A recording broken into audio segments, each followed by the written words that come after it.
What is the explanation? Who knows?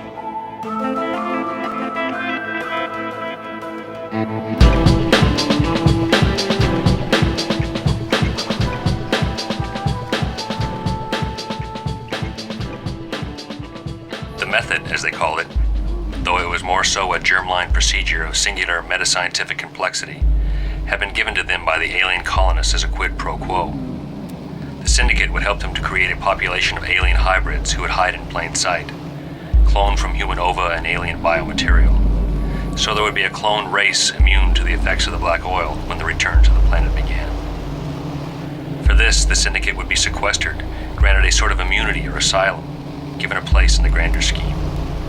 They were the Vichy government to the German final solution, collaborationists whose motivation was simple, self-directed survival. These cloning operations were spread across the country, the cataloging and record-keeping done through a complex intra-institutional system that connected to every branch of government, from the Social Security Administration to the Department of Defense. The operation, under the working title Purity Control, had been launched in 1948. Its original conception the brainchild of German scientists given immunity themselves from war crimes, and allowed to continue the eugenic experiments that were Hitler's dark legacy. The syndicate had begun as a subset of a shadow intelligence agency whose original orders were to create plausible denial and an effective cover-up of purity control. But through 50 years, numerous US and UN administrations, the principles began to wrest control, accumulating power and influence across international borders. Such that by 1990, the operation ceased to have a member accountable to any one government, and whose only orders would be taken from a man named Strughold, a German industrialist who had fled his homeland to northern Africa.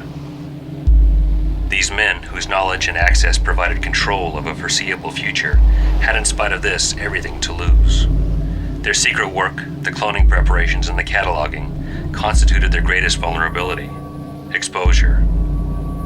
Their detection would ensure not just their own demise, but a far-reaching dissolution of social and religious order around the globe. To protect against this, the syndicate employed methods of disinformation, using covert government programs that had been regrettably discovered as a kind of smokescreen, a dodge or blind where the transgressions of Congress-accountable agencies served to hide their own more odious undertaking.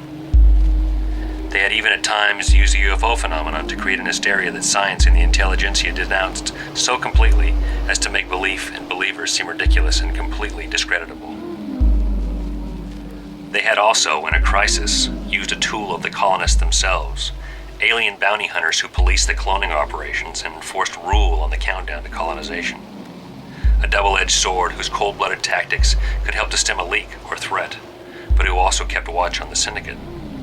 A threat in itself, as the syndicate had something to hide that not even the colonists knew of: a vaccine against the black oil, an inoculant against the substance in which the alien life force was held. In fact, the very medium of the life force itself.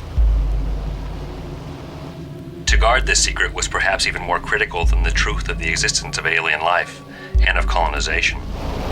If the syndicate's own secret vaccine were discovered, a vaccine that would make themselves immune from the effects of the black oil, they would certainly be destroyed and the timetable for colonization stepped up. They would protect this secret with their lives. They would kill to protect it, as it symbolized the only hope they had of avoiding enslavement when the planet was overtaken. That they had been able to, over decades, conduct their work on the vaccine undetected was a result of a code among the syndicate members that put honor and the future above personal politics.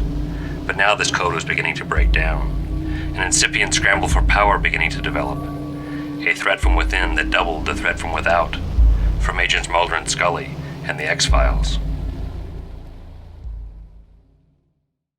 What is the explanation? Who knows?